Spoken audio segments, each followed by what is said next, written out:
ಅಲ್ಲಿ ಬರೋ ಮಕ್ಕಳಿಗೆಲ್ಲ ಮಿಡ್ ಡೇ ಮೀಲ್ಸು ಅದು ಮಾಡಿದ್ದನ್ನು ಕೊಡ್ತಿದ್ವಿ. ಅವಾಗಲೇ ಮಿಡ್ ಡೇ ಮೀಲ್ಸು ಊರಿಗೆ ಕರ್ಕೊಂಡ್ಬಂದಾಗ ಫೋಟೋ ಇದು ನೀವಾ? ಹಾಂ, ಇದು ನಾನು. ನಮ್ಮ ತಾತ ಅವ್ರಿಗೆ ಕೀಲಿ ಕೊಡ್ತಿದ್ರು, ಟ್ರೆಷರಿ ಕೀ ಕೊಟ್ಟು ಬಂಗಾರ ಒಡವೆಗಳನ್ನು ದುಡ್ಡುಗಳನ್ನು ಇಲ್ಲಿಂದ ತೊಗೊಂಡೋಗ್ಬೋಪ್ಪ ತೊಗೊಂಬರ್ತಿದ್ದವನು. ಅಷ್ಟು ನಂಬಿಕಿಸ್ತಿದ್ದ. ಈ ಪತಿ ಬಾರ್ಕೋಲಿದ್ದವು ಚೆನ್ನಾಗಿ ಬಡ್ದು ಬಿಡೋದವ್ರನ್ನ. ಅವರು ತಪ್ಪು ಒಪ್ಪಿಕೊಂಡು ಮಾಡ್ಕೊಂಡ ಮ್ಯಾಗ ಅವ್ನು 4 ದಿವಸ ಅವ್ನು ಇಟ್ಕೊಂಡು ಅವ್ನಿಗೆ ಒಳ್ಳೆ ಭೋಜನ ಇದು ಎಲ್ಲ ಊಟ ಗೀಟ ಕೊಟ್ಟು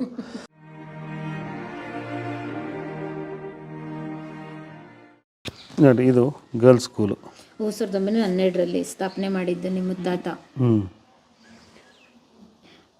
ಅವಾಗೆಲ್ಲ ಸೀರೆನ ಉಡ್ತಾ ನೋಡಿ ಹೆಂಗಿದೆ. ಇದು ಇಲ್ಲಿ ನಮ್ಮ ಮುತ್ತಾತ ಇವರೆಲ್ಲ SP ಮಾರುದ್ರಯ್ಯ ಅಂತೇಳಿ ಇಲ್ಲೊಂದು ಫಂಕ್ಷನ್ ಮಾಡಿದಾಗ ತೆಗೆದಂಥ ಫೋಟೋ. ಇದೇ ಜಾಗನೇ ಇದೆ ಇಲ್ಲಿ ಸೆಂಟ್ರದಾಗ.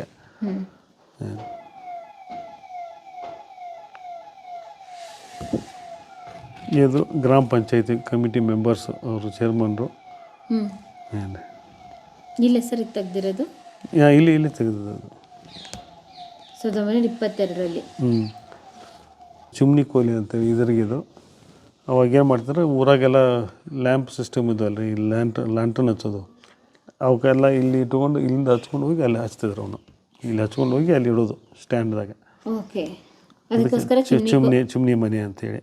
ಫೋಟೋ ಇಲ್ಲದಾವೆ ಸರಿ ಬರಲ್ಲ. ಇದು ಏನಾಗಿತ್ತು ಅಂದರೆ, ಇಲ್ಲಿ ನಮ್ಮಲ್ಲಿ ಅಗ್ರಿಕಲ್ಚರ್ ಪ್ರೋಗ್ರಾಮ್ಸ್ ಮಾಡಿದ್ದು ಬ್ರಿಟಿಷ್ ಅಗ್ರಿಕಲ್ಚರ್ ಆಫೀಸರ್ಸ್ ಇವರೆಲ್ಲ. ಇವ್ರು ನಮ್ಮ ಮುತ್ತಾತ, ಇವರು ರುದ್ರಗೌಡರು ಏನ್ರಿ. ಇಲ್ಲಿ ಸಸಿಡಿಯಾಗಿ ಹಾಕೊಂಡಂಥ ಕಾರ್ಯಕ್ರಮ ಇದೆಲ್ಲ. ಇದು ವಾರ್ ಕಮಿಟಿ ಅಂದರೆ ಲಿಂಗಾಯತ್ ಬೆಟಾಲಿಯನ್ ಇತ್ತಲ್ಲ, ಅದ್ರ ಕಮಿಟಿ ಮೆಂಬರ್ಸ್ ಇವರು. ನಮ್ಮ ಮುತ್ತಾತ ಇಲ್ಲಿ ಅದನ್ನು ತೋರಿಸ್ತೀನಿ, ಇಲ್ಲದ ನೋಡಿ. ಓಕೆ, ಇದು ರುದ್ರಗೌಡರು. ಇದು ಒಂಡಮೂರಿ ದೇಸಾಯರು, ರಾಜ ಲಕ್ಷ್ಮಗೌಡ ಅನ್ನೋರು ಇವರು. ಇದನ್ನು ನನಗೆ ಊರಿಗೆ ಕರ್ಕೊಂಡ್ಬಂದಾಗ ಫೋಟೋ ಇದು ನೀವಾ? ಹಾಂ, ಇದು ನಾನು. ಇದು ಮುರುಗೋಡು ಮಾನ್ ಶಿವಗಳು ಅಂತೇಳಿ ಶತಾಯುಷಿಗಳು, ಹೆಂಗೆ ತುಮಕೂರು ಸಿದ್ಧಗಂಗಾ ಮಠದಾಗ ಇದ್ದಾರಲ್ಲ ಆ ಥರ ಇವರು. ಇವ್ರದ್ದೇನಾಯ್ತು ಅಂದರೆ, ಇದು ನಾನು ಇವ್ರಿಗೆ ಮರಿ ಮೊಮ್ಮಗ. ಅವಾಗೇನು ಪದ್ಧತಿ ಅಂದರೆ, ಇವ್ರ ತೊಡಿ ಮ್ಯಾಗ ಕುಂಡ್ರಿಸಿ ಬಂಗಾರ ಹೂವು ಹಾರಿಸೋದು. ಇವ್ರ ತಲೆ ಮ್ಯಾಗಿಂದ ನಮ್ಮ ತಲೆ ಮ್ಯಾಗ ಬೀಳಬೇಕು ಅಂದ್ರೆ ಇವ್ರ ಕ್ಯಾರೆಕ್ಟರು, ಇವ್ರ ಏಜ್ ಮಟ್ಟ ನಾವು ಭಾಳ ಬದುಕಲಿ ಅಂಥೇಳಿ ಒಂದು ಪ್ರತೀತಿ ಅದು. ಈ ಕಾರ್ಯಕ್ರಮ ಇಲ್ಲಿ ಹಮ್ಮಿಕೊಂಡಿದ್ರು. ಅವಾಗ ಏನಾಯ್ತು ಅಂದ್ರೆ, ಮುರುಗೋಡು ಅಜ್ಜಾರು ಬರ್ತಾರೆ ಅಂದ್ಗಳೇ ಇವ್ರಿಗೆ ಒಂದು ಫಂಕ್ಷನ್ ಇದು ಮಾಡೋಣ, ಅಜ್ಜಾರು ಬರ್ತಾರೆ ಪಲ್ಲಕ್ಕಿ ಉತ್ಸವ ಮಾಡೋಣ ಅಂಥೇಳಿ ಪಲ್ಲಕ್ಕಿ ಕೊಟ್ಟು ಕಲಿಸ್ತಾರೆ. ನಮ್ಮಲ್ಲಿ ಎಲ್ಲ ಬ್ಯಾಂಡು ಇದು ಭಜನೆ ಗಜನೆ ಎಲ್ಲ ವಾದ್ಯ ಎಲ್ಲ ಆರತಿ ಕೊಟ್ಟು ನಮ್ಮ ತಾತ ಇವರು ಮನೆಯವ್ರು ಇವರು ಎಲ್ಲ ಹೋಗಿ ಸ್ವಾಗತ ಮಾಡೋಕೆ ಹೋಗ್ತಾರೆ. ಇವರು ಕಣ್ಣು ಕಾಣ್ತಿರ್ಕಿಲ್ಲ ಹಾಗೆ. ಅವಾಗ ನಾನು ಪಲ್ಲಕ್ಕಿಯಾಗಿ ಹತ್ತಲ್ಲಪ್ಪ ಅಂತಾರೆ. ಪಲ್ಲಕ್ಕಿಯಾಗಿ ಹತ್ತಲ್ಲ ಅಂದ್ಗಳೇ ಭಾಳ ರಿಕ್ವೆಸ್ಟ್ ಮಾಡ್ಕೋತಾರೆ, ಇನ್ನು ಹತ್ತೋಲ್ಲಪ್ಪ ಅಂತಾರೆ. ಬಂದು ಇವ್ರನ್ನ ಕರ್ಕೊಂಡು ಹೋಗ್ತಾರೆ. ಅದು ಖಾಲಿ ಪಲ್ಲಕ್ಕಿ ತರೋದ್ರೆ ಅಸಹ್ಯ ಸುಮಾರು ಆಗುತ್ತೆ ಅಂತೇಳಿ ಇವ್ರು ಮುತ್ತಾತನ ಕರ್ಕೊಂಡು ಹೋಗ್ತಾರೆ. ಮತ್ತು ದಯಮಾಡ್ಸ್ಬೇಕು ಬುದ್ಧಿ, ನನಗೆ ಪಲ್ಲಕ್ಕಿ ಸೇವಾ ಮಾಡ್ಬೇಕನ್ಸ್ತದೆ ಊರಾಗ, ದಯಮಾಡ್ಸಿರಿ ಅಂತ. ನೋಡಪ್ಪ, ನಾನು ಒಂದು ಕಂಡೀಷನ್, ಆ ಕಂಡೀಷನ್ ಒಪ್ಪಿದೆಯಾ ನಾನು ಕುಂಡ್ತೀನಿ ಅಂತಾರೆ. ಅಲ್ಲಿ ಏನಾದ್ರು ಹೇಳ್ತಿರ್ಬೋದು ಬಿಡು, ನೀವು ಹೇಳಿ ನಾನು ಪಾಲಿಸ್ತೀನಿ ಅಂತಾರೆ. ನೀ ಕೂತ್ರೆ ನಾ ಕೂಳ್ತೇನೆ ನೋಡಪ್ಪ ಅಂತಾರೆ. ಇವ್ರು ಶಾಕ್ ಆಗೈತೆ, ನೀನು ದೇವರ ಸರಿ ಸಮಾನ ನನಗೆ ಎಲ್ಲಿ ಕುಂಡ್ರಾಗ ಬರ್ತದೆ, ಕುಂಡ್ರದಿಲ್ಲ ಅಂತಿದ್ದಾರೆ. ಇದು ಹಾಗೆ ಇದ್ರು ಇವರು ನಡೆದಾಡೋ ದೇವರೇ ಅಂತಾರೆ ಇವ್ರಿಗೆ. ಅಂದ್ಗಳೇ ಇದು ಮೈಸೂರು ಶ್ರೀಗಳು ಇಲ್ಲಿ ಬಂದು ಹೋಗ್ಯಾರ. ಇಲ್ಲಿ ಮೈಸೂರು ಮಹಾರಾಜರು ಅದಾರಲ್ಲ ಮೊದಲಿನವರು, ತೀರ್ಕೊಂಡ್ರಲ್ಲ, ಅವ್ರ ಫಾದರ್ ಬಂದು ಇವ್ರ ಕೃಪೆಯಿಂದ ಮನೆ ತೀರ್ಕೊಂಡವ್ರು ಹುಟ್ಟಿದವರು ನೀಲಕಂಠ ದತ್ತ ಒಡೆಯರು. ಇವ್ರ ಆಶೀರ್ವಾದದಿಂದ ಬಂದಿದ್ದು. ಅವ್ರು ಮೈಸೂರು ಮಹಾರಾಜರು ಇವ್ರ ಮಠಕ್ಕೆ ಬಂದಾರಲ್ಲಿ. ಅಂದ್ಗಳೇ ಹೇಳ್ತಾರೆ, ಇಲ್ಲಪ್ಪ ನಾನು ಕುಂಡ್ರೋದಿಲ್ಲ. ಹಂಗಾರೆ ಹೇಳ್ತಾರೆ, ನೋಡಪ್ಪ ನೀ ಅರಮನೆಯಾಗ ಏನು ಕೆಲಸ ಮಾಡ್ತೀಯ ಅದನ್ನ ಗುರುಮನ್ಯಾಗ ಕೆಲಸ ಮಾಡ್ತೀನಿ. ಅರಮನೆ ಗುರುಮನೆ ಭೇದ ಭಾವಿಲ್ಲ, ಕುಂಡ್ರಂತಾರೆ. ನಾನು ಸನ್ಯಾಸಿ, ನೀನು ಗೃಹಸ್ಥ, ಇಷ್ಟೇ ಫರ್ಕ. ನೀವು ಕುಂಡ್ರಬೇಕಂತ. ಇಲ್ಲಪ್ಪ ನಾವು ಕುಂಡ್ರೋದಿಲ್ಲ, ನಿನ್ನ ಲೆವೆಲ್ ನಾನು ಕುಂಡ್ರಕ್ಕೆ ಸಾಧ್ಯನೇ ಇಲ್ಲ ಅಂತಾರೆ. ನೀ ದೇವ್ರ ಅಂತೀಯಲ್ಲೋ, ನಾನು ಶಿವ ಈಗ್ರಿ, ನಾನು ಮುಂದೆ ನಂದಿ ಇರ್ತೈತಿಲ್ಲೋ ಅಂತಾರೆ. ಹಂಗೆ ನಾ ಶಿವ, ನೀ ನಂದಿ ಕುಂಡ್ರಪ್ಪ ಅಂತಾರೆ. ಅದಕ್ಕೂ ಒಪ್ಪೋದಿಲ್ಲ ಇವರು. ಏನು ಅದು ದೇವ್ರು ಅವ್ರು ಸರಿ ಸಮಾನ ಕುಂಡ್ರೋದಂತೂ ಅದು. ಹಿಂದಾಸಿ ನನ್ನ ಬೆಳಗಾವಿಯಿಂದ ಕರ್ಕೊಂಬರ್ತಾರೆ ರೀ ಕಾರ್ದಾಗ. ಹಂಗಾರೆ ಬುದ್ಧಿ ನೀನು ನಮ್ಮ ವಂಶದವ್ರು ಒಬ್ಬರು ಯಾರು ಬೇಕಂತೇಳಿ ಇವ್ ನನ್ನ ಮರಿ ಮೊಮ್ಮಗ ಅದನ್ನು ಇವನು ಕುಂಡಿಸ್ಕೊಂಡು ಬಾ ಮಗು ದೇವ್ರ ಸಮಾನ ಕರ್ಕೊಂಡು ಬಾ ಅಂತ ಹೇಳ್ತಾರೆ. ಏನು ಮಾಡಿದ್ರು ಒಪ್ಪೋದಿಲ್ಲ ಅವ್ರು. ಒಂದು 4 ಹೆಜ್ಜೆ ಮುಂದೆ ಹಂಗೆ ಬರ್ತಾರೆ. 4 ಹೆಜ್ಜೆ ಮುಂದೆ ಬರೋದು ಪಲ್ಲಕ್ಕಿ ತರೋದು ಸುಮಾರು ಆಕೈತೆ ಎಲ್ಲರಿಗೂ. ಎಲ್ಲ ದೈವದವರು ಹಿಂಗೆ ಅಡ್ಡ ಬೀಳ್ತಾರೆ, ಅದು ಬುದ್ಧಿ ನಾವು ಬಿಡೋದಿಲ್ಲ ನಿಮ್ಮನ್ನ ಅಂತೇಳಿ. ಅವಾಗ ಹೇಳ್ತಾರೆ, ನೋಡಪ್ಪ ನಾನು ನಾನೇ ಆಗೈತಿ, ನೀವು ಕುಂಡ್ರಿಲ್ಲ ಅದ್ರ ಅಂತಾರೆ. ಇನ್ನು ಗುರು ನಾನೇ ಹಾಕಿಸ್ಕೊಂಡು ಬಿಡೋದು ತಪ್ಪು ಅಂಥೇಳಿ ಅವರು ಕುಂಡ್ತಾರೆ, ಆಚೆ ಕಡೆ ಅವ್ರು ಕುಂಡ್ತಾರೆ. ಇಂದಷ್ಟು ನಾನು ಕರ್ಕೊಂಡು ಊರಾಗ ಮರಿ ಮಾಡ್ಕೊಂಡು ತೊಗೊಂಬರ್ತಾರೆ. ಅಂದರೆ ಇವರು ಕ್ಯಾರೆಕ್ಟರ್ ಹೆಂಗಿತ್ತಂತ ಇಷ್ಟ್ರ ಮ್ಯಾಗ ಗೊತ್ತಾಗುತ್ತೆ. ಹೌದೌದು ಸರ್. ಇವರು ಶತಮಾನೋತ್ಸವ ಆಯಿತು. ಶತಮಾನೋತ್ಸವ ಅಂದರೆ 100 ವರ್ಷ ಒಂದು ದೊಡ್ಡ ಕಾರ್ಯಕ್ರಮ ಮಾಡಿದರು. ಇವರು ಫಂಕ್ಷನ್ ಮಾಡಿ ಉಳಿದ ಒಂದು 3 ಲಕ್ಷ ರೂಪಾಯಿ ಇದ್ದಾಗ ಆ 3 ಲಕ್ಷ ರೂಪಾಯಿ ಏನು ಮಾಡೋದಂತ ಇವ್ರ ಬುದ್ಧಿನ ಕೇಳಿದ್ರೆ, ಇವರು ಬಸವ ತತ್ವ ಫಾಲೋವರು. ಬಸವ ತತ್ವ ಫಾಲೋವರ್ ಅಂದರೆ ಬಸವಣ್ಣನ ಹೆಸರಲ್ಲಿ ಒಂದು ಪೀಠ ಸ್ಥಾಪನೆ ಮಾಡಿರಿ ಧಾರವಾಡ ಯೂನಿವರ್ಸಿಟಿಯಾಗ ಅಂತೇಳಿ ಆ 3 ಲಕ್ಷ ರೂಪಾಯಿ ಅಲ್ಲಿಟ್ಟು ಬಸವ ಪೀಠ ಸ್ಥಾಪನೆ ಮಾಡ್ತಾರೆ. ಯೂನಿವರ್ಸಿಟಿಯಾಗ ಮೊದಲೇ ಪೀಠ ಬಸವ ಪೀಠ ನಮ್ಮ ಮಠದ. ಹಿಂದಾಶಿ ಇವೆಲ್ಲ 12 ಪೀಠಗಳಾಗ್ಯಾವ ಬಿಡಿ. ಕನಕ ಪೀಠ, ಆ ಪೀಠ, ಈ ಪೀಠ, ಎಲ್ಲ ಪೀಠ ಆಗ್ಯಾವ. ಅದು ಮೂಲ ಸ್ಥಾಪನೆ ಮಾಡಿದ್ದು ಇವರೇ. ಏನು ಈಗ ಈಗ ದೊಡ್ಡ ಬಿಲ್ಡಿಂಗ್ ಆಗಿದೆ. ಅದಕ್ಕೂ ನಾನು ಸಲಹಾ ಸಮಿತಿ ಮೆಂಬರ್ ಅದೇನಿ. ಇದು ನಮ್ಮ ತಾತನ ಮದುವೆ. ಇದು ಅದೇನು ಸರ್ ತಲೆ ಮೇಲೆ ಹಾಕಿರೋದು? ಬಾಸಿಂಗ್ ಅಂತಾರೆ ಇದಕ್ಕೆ. ಅಷ್ಟು ದೊಡ್ಡದಾ? ಹಾಂ, ಇದು ಸ್ಪೆಷಲ್ ಸಿರ್ಸಿ ಕಡೆ ಮಾಡ್ತಾರಂತ ಹಿಂಗೆ. ಇದು ನಮ್ಮ ಮುತ್ತಾತ, ಇವರು ಮಿಸ್ಸಸ್ಸು, ಮುತ್ತಜ್ಜಿ, ಇದೊಂದು ಚಿಕ್ಕ ಅಜ್ಜ, ಎಲ್ಲ ಇವ್ರ ಬ್ರದರ್. ಇವರು ಅವ್ರ ಮಿಸ್ಸಸ್ಸು, ಇವ್ರ ಮಗ, ಅವ್ರ ಫ್ಯಾಮ್ಲಿ. ಅದು ಇದು ನಮ್ಮ ಫಾದರು, ನಮ್ಮ ಮದರು. ಇದು ನಮ್ಮ ಫ್ಯಾಮ್ಲಿ. ಇದಿಲ್ಲ ಇವರು ಬ್ರದರ್ ಮಿಸ್ಸಸ್ಸು, ನಾನು, ನಮ್ಮ ಮಿಸ್ಸಸ್ಸು. ಇವರಿಬ್ಬರು ಸಿಸ್ಟರ್ಸ್. ಇವರಿಬ್ಬರು ಬ್ರದರ್ ಮಕ್ಕಳು, ಇವರಿಬ್ಬರು ನನ್ನ ಮಕ್ಕಳು. ಒಂದೇ ಮನೆಯಿಂದ ಹೆಣ್ಣು ತಂದಿದ್ದೆ? ಹಾಂ, ಒಂದೇ ಮನೆ. ಅವಾಗ ಸ್ಕೂಲದೇ ಇಲ್ಲ ನಿಮಗೆ. ಸ್ಕೂಲು ಒಂದು 4 ಎಕರೆ ಜಾಗ ಕೊಟ್ಟು ಅವ್ರಿಗೆ ಬಿಲ್ಡಿಂಗ್ ಪಾಪ್ಯುಲೇಷನ್ ಫಂಡ್ ಕೊಡಿಸ್ಕೊಟ್ಟು ಬಿಲ್ಡಿಂಗ್ ಸ್ಥಾಪನೆ ಮಾಡಿಸಿ ಅಲ್ಲಿ ಬರೋ ಮಕ್ಕಳಿಗೆಲ್ಲ ಮಿಡ್ ಡೇ ಮೀಲ್ಸು ಅದನ್ನು ವಾಡ್ಯದಿಂದನೇ ಕೊಡ್ತಿದ್ವಿ. ಆವಾಗಲೇ ಮಿಡ್ ಡೇ ಮೀಲ್ಸು. ಆವಾಗ ಒಂದು 2-3 ಹಿರಿಯರು ಭೇಟಿಯಾಗಿದ್ರು ನನಗೆ, ವಯಸ್ಸಾದವರು. ಅವ್ರು ಹೇಳ್ತಾಯಿದ್ರು, ನಾವು ಚಿಕ್ಕವರಿದ್ದಾಗ ರಾಜ್ಪೂತ್ ಅಂತ ಇವನಿದ್ದ, ಅವನು ಟಿಫಿನ್ ತೊಗೊಂಬರ್ತಿದ್ರಿ ಸ್ಕೂಲಿಗೆ. ನಾವೆಲ್ಲ ಸಾಕಷ್ಟು ಸಲ ಅಲ್ಲಿ ಉಂಡೇವಿ ನಮ್ಮ ಶಾಲ್ಯಾಗ, ಅದು ವಾಡ್ಯದಿಂದ ಬಂದಿದ್ದು ಊಟ ಅಂಥೇಳಿ ಅವನು ಹೇಳ್ತಿದ್ದ ಮೊನ್ನೆ ಕೂಡಿದಾಗ. ಮುಂದೆ ಏನು ಮಾಡಿದರೆ, ಒಂದು ಈಗೆಲ್ಲ ಅಗ್ರಿಕಲ್ಚರ್ ಯೂನಿವರ್ಸಿಟೀಸು, ಡಿಪ್ಲೊಮಾ ಅವು ಆಗ್ಯಾವ. ಆವಾಗಲೇ ಒಂದು ಅಗ್ರಿಕಲ್ಚರ್ ಅಂತ ಒಂದು ಸಬ್ಜೆಕ್ಟ್ ಸ್ಕೂಲಾಗ ಇಂಟ್ರೊಡ್ಯೂಸ್ ಮಾಡ್ತಾರೆ. ಪ್ರೈಮರಿ ಸ್ಕೂಲ್ದಾಗ ಮಾಡಿಕೊಂಡು ಆ ಸ್ಕೂಲಿಗೆ ಒಬ್ಬರನ್ನು ಟೀಚರ್ನ ನೇಮಿಸ್ತಾರೆ. ಅಲ್ಲಿ ಶೇತಿಗೆ ಮಾಸ್ತರ್ ಅಂತೇಳಿ. ಅಲ್ಲಿ ಏನು ಮಾಡ್ತಾರೆ, ಒಂದು 3 ಎಕರೆ ಜಮೀನು ಆ ಸ್ಕೂಲಿಗೆ ಕೊಟ್ಟು, ಆ 3 ಎಕರೆ ಮಾಡಿದಾಗ ದೊಡ್ಡ ಎಲ್ಲ ವರ್ಕ್ ಅಂದರೆ ನೇಗಿಲ ಹೊಡೆಯೋದು, ಇದು ಮಾಡೋದೆಲ್ಲ ನಮ್ಮ ಲೇಬರ್ಸ್ ಮಾಡ್ತಿದ್ರು. ಬಿತ್ತೋದು ಮಾಡೋದೆಲ್ಲ. ಮುಂದೆ ಸಣ್ಣ ಕೆಲಸ ಅಂದರೆ ಕಸ ತೆಗೆಯೋದು, ಇದು ಮಾಡೋದು. ಆ ಸ್ಕೂಲ್ ಮಕ್ಕಳನ್ನ ಒಂದು ತಾಸು ಡೈಲಿ 1 ಅವರ್ ಅಲ್ಲಿ ಎಲ್ಲ ಪ್ರತಿಯೊಂದು ಕ್ಲಾಸ್ ವೈಸ್ ಹಿಂಗೆ ಹಾಕ್ಕೊಂಡು ಅದನ್ನೆಲ್ಲ ವೀಡಿಂಗು ಅದು ಇದು ಎಲ್ಲ ಕೆಲಸ ಮಾಡಿಸಿ ಅದರ ಬಂದಂಥ ಇದನ್ನ ಆ ಸ್ಕೂಲಿಗೆ ಯೂಟಿಲೈಸ್ ಮಾಡ್ತಿರ್ತಾರೆ. ಅಂದರೆ ಮಕ್ಕಳಿಗೆ ಅಗ್ರಿಕಲ್ಚರ್ ಬಗ್ಗೆ ಇದು ಆವಾಗಲೇ ಗೊತ್ತಾಗಲಿ ಮಾಡಲಿ ಅಂತೇಳಿ ಈ ಕಾನ್ಸೆಪ್ಟ್ ಇದು. ಈಗೆಲ್ಲ ಯೂನಿವರ್ಸಿಟೀಸ್ ಆದವು agriculture universities. It's need of the hour ನಾವು. ಅಂದರೆ ಈಗ ಎಷ್ಟು ಒಂದು 10ನೇ ಕಲಿತಾರೆ, ಒಂದು ದೊಡ್ಡ IAS ಕಲ್ತಂಗೆ ಆಗಿರ್ಬಿಟ್ಟಿರ್ತೈತೆ. ಅವ್ರು ಒಕ್ಕಲ್ತನ ಅಂದ್ರೆ ಭಾಳ ಇದು ಮಾಡ್ತಾಯಿರ್ತಾರೆ. ಅದಕ್ಕೆ ಆವಾಗಲೇ ನಾನೆಲ್ಲ ಇದು ಮಾಡಿಕೊಂಡ್ರು. ಮುಂದೆ ಕೋಆಪ್ರೇಟಿವ್ ಸೊಸೈಟೀಸ್ ಮಾಡಿದರು. ಕೋಆಪ್ರೇಟಿವ್ ಸೊಸೈಟಿ ಒಳಗೆ ಅವರು ಗೌರ್ನಿಂಗ್ ಆಫೀಸರ್ ಅಂತ ಕೆಲಸ ಮಾಡ್ತಾರೆ. ಮತ್ತು ಇವರೆಲ್ಲ ಕ್ಯಾಶ್ ಆ್ಯಂಡ್ ಕೈಂಡ್ದಾಗ ಕ್ಯಾಶ್ ಮಾಡಿದರೆ ಇವರು ಕೈಂಡ್ನಾಗ ಬ್ಯಾಂಕ್ ಮಾಡ್ತಾರೆ. ಕ್ಯಾನದ ಒಂದು ಇಲ್ಲೊಂದು 2-3 ಹಗೆ ಅದಾವೆ. ಹಗೆ ಆ ಹಗೆದಾಗ ಒಂದು 50 ಚೀಲ ಜೋಳ ಹಾಕ್ತಾರೆ. ಅದು ಅವ್ರಿಗೆ ಬಿಟ್ಬಿಡೋದು ರೈತರಿಗೆ. ಅವತ್ತು ನಾನು 1 ಚೀಲ ತೊಗೊಂಡ, 2 ಚೀಲ ತೊಗೊಂಡ, 4 ಚೀಲ ತೊಗೊಂಡ, ಹಿಂಗೆ ತೊಗೊಳ್ತಾನೆ. ನೆಕ್ಸ್ಟ್ ಒಂದು ಸುಗ್ಗಿ ಒಳಗೆ ಅವನು ಮತ್ತು 1 ಚೀಲಕ್ಕೆ ಇಷ್ಟು ಜೋಳ ಹಾಕೋದು, ಮತ್ತು ಆ ಬ್ಯಾಂಕಿಗೆ ಅದು ಮಾಡೋದು. ನೆಕ್ಸ್ಟ್ ಇಯರ್ ಯಾರಿಗೆ ಬೇಕಾಗ್ತದಲ್ಲ ಅವನು ಮತ್ತು ಅವ್ನು ಜೋಳ ಒಯ್ದು ಹಿಂಗೆ ಸಿಸ್ಟಮ್ ಮಾಡಿದ್ದು. ಒಂದು 50 ಚೀಲ ಜೋಳದೊಂದು ಬ್ಯಾಂಕ್ ಮಾಡಿ ಅದು ಅಂದ್ರೆ ಮತ್ತು ಮಾರ್ಕೆಟ್ ಇದು ಮಾಡ್ತಾರೆ. ಅವರು ಡಿಸ್ಟ್ರಿಕ್ಟ್ ಲೋಕಲ್ ಬೋರ್ಡ್ ಅಂತಿತ್ತು. ಈಗ ಹೆಂಗೆ ಜಿಲ್ಲಾ ಪಂಚಾಯತ್ ಐತಲ್ಲ, ಆಗ ಡಿಸ್ಟ್ರಿಕ್ಟ್ ಲೋಕಲ್ ಬೋರ್ಡ್ ಅಂತಿತ್ತು. ಆ ಲೋಕಲ್ ಬೋರ್ಡಿಂದ ಮೆಂಬರ್ ಹಾಕಾರ. ಅವ್ರಿಗೆ ಅವಾಗಿದ್ದು ಬಾವಿಗಳಿನ ನೀರವೇ. ಅವಾಗೆಲ್ಲ ಬಾವಿ ನೀರನ್ನು ಕುಡಿಯೋದಲ್ಲ. ಅವಾಗ ಕುಡಿಯೋ ನೀರಿನ ಬಾವಿಗಳಿದಾವೆ 2. ಆ ಬಾವಿಗೆ ನೀರು ಇನ್ನೂವರೆಗೆ ನೀರು ಇದಾವೆ. ಆ ಬಾವಿಗಳು ಅದು ಯೂಟಿಲೈಸ್ ಮಾಡ್ತಿದ್ರು. ಮುಂದೆ ಮಹಿಳಾ ಮಂಡಳನ ಸ್ಥಾಪನೆ ಮಾಡ್ತಾರೆ. ಮಹಿಳಾ ಮಂಡಲದವ್ರಿಗೆ ನಮ್ಮ ಅಜ್ಜಿ ಅವರು ಅವ್ರಿಗೆ ಎಲ್ಲ ಮಹಿಳೆಯರಿಗೆ ಎಲ್ಲ ಹೊಲಿಗೆ ಯಂತ್ರ ಪಂತ್ರ ಕೊಡಿಸಿ ಅವನ್ನೆಲ್ಲ ಆ ಸಿಸ್ಟಮ್ ಇದು ಮಾಡ್ಯಾರ. ಮುಂದೆ ಇಲ್ಲೇ ನೋಡಿ SC/ST ಇದ್ದವರು ಎಸ್ ಸಿ ಮಂದಿ ಅಂದರೆ ಮನೆ ಹೊಲಿಯರಂತಿದ್ರು. ಅವರೆಲ್ಲ ಎಲ್ಲ ಆಲ್ ಜಾಬ್ಸ್ ಮಾಡೋದು, ಕಸ ತೆಗೆಯೋದು, ಕಟ್ಟಿಗೆ ಹೊಡೆಯೋದು, ಶಗನ ಒಗೆಯೋದು ಹಿಂಗೆಲ್ಲ ಮಾಡ್ತಿದ್ರು. ಒಬ್ಬೊಬ್ಬ 8 ಮಂದಿ ಅವರು. 8 ಮಂದಿಗೆ 8 ಕೂರಿಗೆ ಹೊಲ ಕೊಟ್ಟಾರ ಅವ್ರಿಗೆ. 8 ಅಂದರೆ ಒಂದು ಕೂರಿಗೆ ಅಂದ್ರೆ 4 ಎಕರೆ, ಒಂದು 30 ಎಕರೆ ಹೊಲ ಒಬ್ಬೊಬ್ಬರು ಫ್ಯಾಮ್ಲಿಗೆ ಕೊಟ್ಟಾರೆ. ಮತ್ತು ಇಲ್ಲಿ ಎಷ್ಟು ಮಠಗಳು ಅದಾವೆ, ದೇವಸ್ಥಾನಗಳು ಅದಾವೆ, ಅವಕ್ಕೆಲ್ಲಕ್ಕೂ ಜಮೀನು ಕೊಟ್ಟಾರೆ ಅವ್ರಿಗೆ. ಅಂದರೆ ಅವ್ರಿಗೆ ಅವ್ರು ಇದು prior to this land reforms act, ಈ ಕರ್ನಾಟಕ ಭೂ ಸುಧಾರಣೆ ಕಾಯ್ದೆ ಬರೋಕ್ಕಿಂತ ಪೂರ್ವದಲ್ಲಿ ಎಲ್ಲರಿಗೂ ಭೂಮಿ ಹಂಚಿಕೊಟ್ಟು ಇದು 8,000 ಎಕರೆ ಜಮೀನು ಇದಕ್ಕೆ. ಮುಂದೆ ಆನರರಿ ಮ್ಯಾಜಿಸ್ಟ್ರೇಟ್ ಅಂತ ಕೆಲಸ ಮಾಡ್ತಾರೆ ಇಲ್ಲಿ ಕೋರ್ಟ್ ಅದು. ಅವು ಹಲವಾರು ಕೇಸುಗಳು ಬರ್ತಾವೆ ಅಲ್ಲಿ. ಪ್ರತಿ ಸಂಡೇ ಸ್ಯಾಟರ್ಡೆ ಸಂಡೇ 2 ದಿವಸ ಕೋರ್ಟು. ಎರಡು ಎಕ್ಸಾಂಪಲ್ ಹೇಳ್ತೀನಿ ಅದ್ರಾಗೆ. ಒಬ್ಬ ಕೃಷ್ಣ ಮೆನನ್ ಅಂತ ಇರ್ತಾನೆ, ಅವನು ಕೇರಳದವ. ಅವನೇನಾಗೈತೆ, ಅವನು ಓವರ್ಲೋಡ್ ಹಾಕಿದ್ದಕ್ಕೆ ಒಂದು ಮುರುಗೋಡು ಪೊಲೀಸ್ ಸ್ಟೇಷನ್ದವರು ಒಂದು ಕೇಸ್ ಆಗಿರ್ತಾರೆ. ಅದು ₹5 ಫೈನ್ ಆರ್ 1 ವೀಕ್ಸ್ ಇಂಪ್ರಿಸನ್ಮೆಂಟ್ ಅಂತ ಇದಾಕೈತಿ. ನನಗೆ ₹5 ಅಂದರೆ ಭಾಳ ಆಗಿತ್ತು ಅವಂಗೆ. ಅವಾಗ ನಮ್ಮ ಮಾಲಕರು ಕೇಳ್ಕೊಂಡು ಬಂದು ನಾ ಕೊಡ್ತೀನಿ.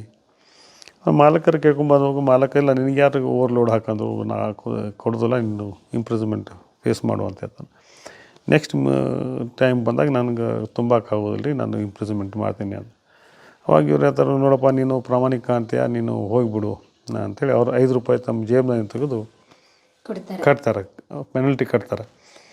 ಪೆನಲ್ಟಿ ಕಟ್ಟುಗಳೇ ಅವನು ಹೇಳ್ತಾನೆ, ನಾನು ಇಷ್ಟು ನಿಯತ್ತಾಗಿ ನನ್ನ ಮಾಲಕಿಗೆ ದುಡಿದೆ, ನನ್ನ ಪ್ರಾಮಾಣಿಕತನ ಗೊತ್ತಾಗಲಿಲ್ಲ. ಬರೀ 2 ಸೀಟಿಂಗ್ದಾಗ ನನ್ನೆಲ್ಲ ತಿಳ್ಕೊಂಡ್ರಲ್ಲ ಇವರಲ್ಲಿ ಏನೋ ಐತಿ, ನಾನು ಇಲ್ಲಿ ಹೋಗ್ಬಾರ್ದು, ನಾನು ಇಲ್ಲೇ ಇರ್ತೀನಿ ಅಂಥೇಳಿ ಇಲ್ಲೇ ಉಳ್ಯಾಕೆ ಪ್ರಯತ್ನ ಮಾಡ್ತಾನೆ. ಅವಾಗ ಬೇಡಪ್ಪ, ನೀನು ಹೆಂಡತಿ ಮಕ್ಕಳು ಇರೋದು, ಹೋಗು ಅಲ್ಲಿಂದ ಕೆಲ್ಸಕ್ಕೆ. ಅದು ಇಲ್ಲ ಸರ, ನಾನು ಕೆಲಸ ಇರ್ಲಿಕ್ಕಾದ್ರೂ ನಿಮ್ಮ ಮನೆ ಕಸ ಹೊಡೆದ್ರೆ ನಾನು ಜೀವನ ಮಾಡ್ತೀನಿ ಅಂತಾನೆ. ಅಂದ್ಕೊಳ್ಳಿ ಮತ್ತೆ ಅವನಿಗಾಗಿ ಒಂದು ಕಾರ್ ತೊಗೊಂಡು ಬರ್ತಾರೆ. ಅವಾಗ ಇಲ್ಲಿಗೆ ಡ್ರೈವರ್ದು ಶಾರ್ಟೇಜ್ ಇತ್ತು, ಅವನಾಗಾಗಿ ಒಂದು ಕಾರ್ ತೊಗೊಂಡು ಬಂದು ಆ ಕಾರ್ ಮ್ಯಾಗ ಅಪಾಯಿಂಟ್ಮೆಂಟ್ ಮಾಡ್ತಾರೆ ಅವ್ನಿಗೆ. ನಾವು ಚಿಕ್ಕವರಿದ್ದೀವಿ, ಇದ್ದವನು ಇಟ್ಟಿದ್ದೀವಿ. ಅವನು ಕೇರಳದವ್ ನೋಡಿ. ಅವನು ಇಷ್ಟೊಂದು ವಿಶ್ವಾಸಕ್ಕೆ ಆಗಿಬಿಟ್ಟು ಅವ್ನ ಮನೆ ನಮ್ಮ ಬೆಳಗಾವಿ ಎಲ್ಲ ಸ್ಕೂಲಿಂಗು ಅವೆಲ್ಲ ಅವರು ನಮ್ಮ ತಾತ ಅವ್ರಿಗೆ ಕೀಲಿ ಕೊಡ್ತಿದ್ರು. ಟ್ರೆಷರಿ ಕೀ ಕೊಟ್ಟು ಬಂಗಾರ ಒಡವೆಗಳನ್ನು, ದುಡ್ಡುಗಳನ್ನು ಇಲ್ಲಿಂದ ತೊಗೊಂಡೋಗ್ಬೋಪ್ಪ ತೊಗೊಂಬರ್ತಿದ್ದವನು. ಅಷ್ಟು ನಂಬಿಕಿಸ್ತಿದ್ದವನು. ಅವನು ಏನು ಮಾಡಿದ್ರು ಅವ್ನು ಪಗಾರಂತೂ ಅವ್ನ ಮನೆಗೆ ಫ್ಯಾಮ್ಲಿಗೆ ಇಲ್ಲಿಂದ ತಿಂಗಳ ಕಳಿಸ್ತಿದ್ದ. ಅವ್ರಿಗೆ ಅವರು ಫ್ಯಾಮಿಲಿ ಮೆಂಬರ್ಸ್ ಬಾರಪ್ಪ ಹೋಗುನು ಅಂತಂದ್ರೆ, ಇಲ್ಲ ನಾನು ಬರೋಲ್ಲ, ನಾನು ಇಲ್ಲೇ ಸಾಯ್ತೀನಿ, ಇಲ್ಲೇ ದೇಶ ಹೊಲ್ದಾಗ ನಾನು ಮನೆ ಕೊಡಲಿ ಅವರು ಅಂತಿದ್ದ. ಅವ್ನ ಮಕ್ಕಳು, ಹೆಂಡತಿ ಮಕ್ಕಳು ಬಂದು ಭಾಳ ಇದು ಮಾಡ್ಕೊಂಡು ಬೈ ಫೋರ್ಸ್ ಅವನು ಕಳಿಸಿದ್ವಿ ನೋಡಿ. ಅಷ್ಟು ನಿಷ್ಠೆಯಿಂದ ದುಡ್ದು ನಮಗೆ ಕೃಷ್ಣ ಮೆನನ್ ಅಂತೇಳಿ. ಇಂಥ ಒಂದು ಕೇಸು. ಇನ್ನೊಬ್ಬವ ಗುರುಸಿದ್ದಪ್ಪ ತೊರಗಲ್ ಅಂತೇಳಿ ಅವನು ಇಲ್ಲಿ ಹಂಗೆ ಇದು ಮಾಡ್ತಿದ್ದ. ಎಲ್ಲಿ ಪರ್ಸನು ಕೆಲಸ ಮಾಡೋದು, ಅದಿದು ಮಾರ್ಕೆಟಿಗೆ ಹೋಗೋದು ಮಾಡ್ತಿದ್ದ. ಅಲ್ಲಿ ಬೆಳಗಾವಿ ಎಲ್ಲ ಇಲ್ಲಿ ಜಾತ್ರೆ ಪಾತ್ರೆ ಆಯ್ತಂದ್ರೆ ಇಲ್ಲೆಲ್ಲ ವರ್ಕರ್ಸ್ಗೆ ಅವ್ರಿಗೆ ಅರಿವು ತೊಗೊಂಬಂದು ಕೊಡಿಸ್ತಿದ್ದ. ಅವೆಲ್ಲ ಅವ್ರ ಕಡೆ ರೊಕ್ಕ ಇಸ್ಕೊಂಬಂದು ಅರಿವು ಕೊಡಿಸ್ತಿದ್ದ. ಅವೊಂದು ಶೆಡ್ಜಿದು ದೋಸ್ತಿ ಆಯ್ತು. ಗೆಳ್ತಾನ ಅಂಗಡಿಕಾರನಿಗೆ ಗೊತ್ತಾಯಿತು. ಅವ ಗುಜರಾತಿಗೆ ಬಾರಪ್ಪ ಮದುವೆಗೆ ಅಂತ ಹೇಳ್ತಾನೆ.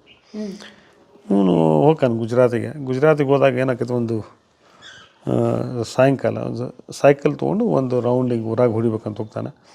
ಆ ಪೊಲೀಸ್ ಬಂದ ಹಿಡ್ಕೊಂಡು ಒಳಗೆ ಹಾಕಿಬಿಡ್ತಾನೆ. ಅವಾಗ ವಿದೌಟ್ ಲೈಟ್ ವಾಸ್ ಅಫೆನ್ಸ್ ರೀ ದಟ್ ಟೈಮ್. ಅವಾಗ ಇಲ್ಲ, ನಾನು ಸಹಿತ ಕೊಟ್ಟೀನಿ, ಫೈನ್ ಕೊಟ್ಟೀನಿ. ಸೈಕಲ್ದಾಗ ಲೈಟ್ ಇಲ್ದಾಗ ಹೊಡಿದಾಗ ಬೆಳಗಾಮ್ದಾಗ ಒಂದು ₹5 ₹10 ಫೈನ್ ಕಟ್ಟೀನಿ. ಅಂದ್ಗಳು ಅದು ಅಫೆನ್ಸ್ ಆದ್ಗಳು ಅವ್ನು ಒಳಗೆ ಹಾಕ್ಯಾನ.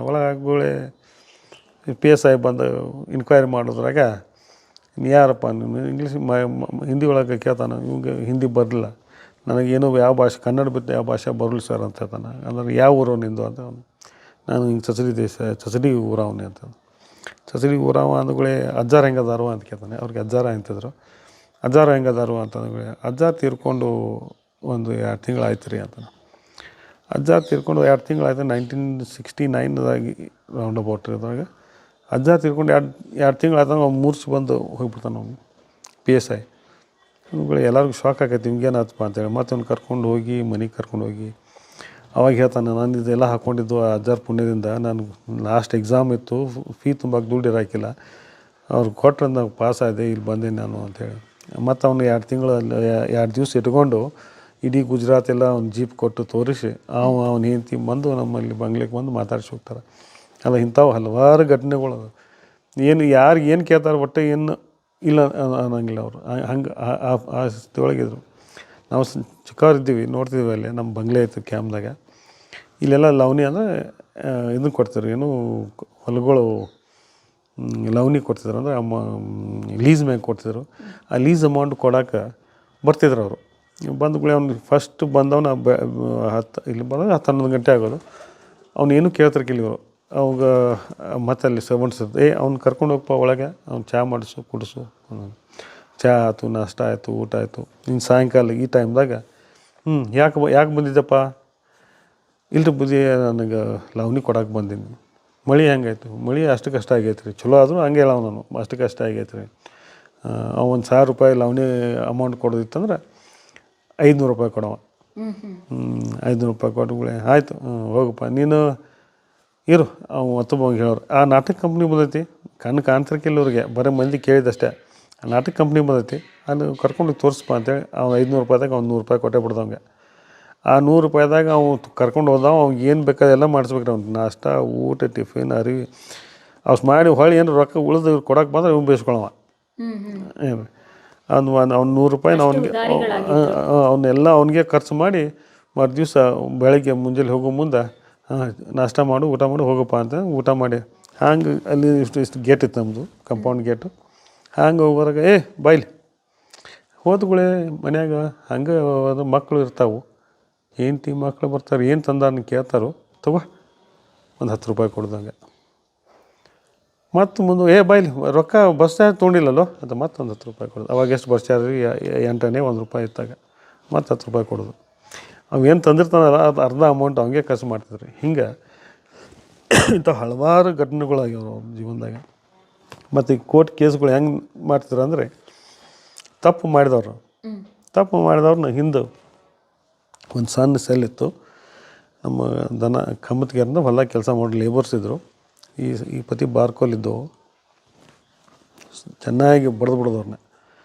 ಅವರು ತಪ್ಪು ಒಪ್ಪಿಕೊಂಡು ಮಾಡ್ಕೊಂಡ ಮ್ಯಾಗ ಅವ್ನು 4 ದಿವಸ ಅವ್ನು ಇಟ್ಕೊಂಡು ಅವ್ನಿಗೆ ಒಳ್ಳೆ ಭೋಜನ ಇದು ಎಲ್ಲ ಊಟ ಕೊಟ್ಟು ಏನೋ ಒಂದು ಸ್ವಲ್ಪ ಏನೋ ಪೆಟ್ಟು ಇದ್ರೆ ಕಾರ್ದಾಯಿಂದೆಲ್ಲ ಪೆಟ್ರೋಲ್ ಮೇಲೆಲ್ಲ ಪೆಟ್ರೋಲ್ ಅದು ಉಣಿಸಿ ಅವ್ನಿಗೆಲ್ಲ ಫಿಟ್ ಮಾಡಿ ಹೋಗೋ ಮುಂದೆ ಮತ್ತು ಅವ್ನಿಗೆ ಕಾಂಪನ್ಸೇಷನ್ ಅಮೌಂಟು ಅಟ್ ಕಾಳು ಕಡಿ ಔಟ್ ಆಫ್ ಕೋರ್ಟ್ ಇದೆ ತಮಗೆಲ್ಲ ಇವ್ರಿಗೆ ಕೊಟ್ಟು ಚೆಂದಾಗಿ ಹೋಗಪ್ಪ ಇನ್ನು ಬರಬಾರ್ದು ನೋಡಿ, ಹಿಂಗೆ ಮಾಡಬೇಡ ಅಂತೇಳಿ ಮತ್ತು ಅವ್ನಿಗೆ ತಾಕೀತು ಮಾಡಿ ಕಳ್ಸೋರು.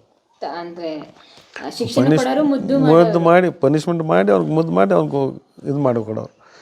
ಮುಂದೆ ಅವ್ರ ಕೇಸ್ಗಳು ಹೆಂಗೆ ಅಂದರೆ, ಒಳಗೆ ಫಸ್ಟ್ ವಕೀಲರು ಬಂದುಗಳು ಒಳಗೆ ಸೀದಾ ಒಳಗೆ ಅಲ್ಲಿ ನಾವು ಊಟ ಮಾಡಿದ್ರಲ್ಲ, ಅಲ್ಲಿ ಆ ಊಟ ಮಾಡ್ಕೊಳ್ಳಾಗ ಆಚೆ ಈಚೆ ಕುಂಡ್ರೋದು ಎಲ್ಲರೂ. ಮೇನ್ ಅದು ಒಂದು ಮನಿ ಹಾಕ್ಕೊಂಡು ಅವ್ರು ಕುಂಟಿರ್ತಿದ್ರು. ಹೇಳೋ ವಕೀಲರು ನಿಂದೇನು ಕೇಸು ಹೇಳೋದು, ಅಲ್ಲೇ ಚರ್ಚೆ ಮಾಡೋದು. ಇಲ್ಲಿ ಓಪನ್ ಕೋರ್ಟ್ನಾಗ ಡಿಕ್ಲೇರ್ ಮಾಡಿಬಿಡೋದು. ಆರ್ಗ್ಯುಮೆಂಟ್ ಇಲ್ಲ, ಇದಿಲ್ಲ, ಏನಿಲ್ಲ. ಕೇಸು ನಿಕಾಲ್ ಆಗೋದು ಆಗಿಬಿಡೋಕೆ ಮುಂದೆ ಡಿಲೇ ಮಾಡೋಂಗೇ ಇಲ್ಲ. ಎಲ್ಲ ಕಾಂಪ್ರಮೈಸ್ ಮಾಡಿ ಎಲ್ಲ ಇದು ಮಾಡಿಬಿಡೋರು.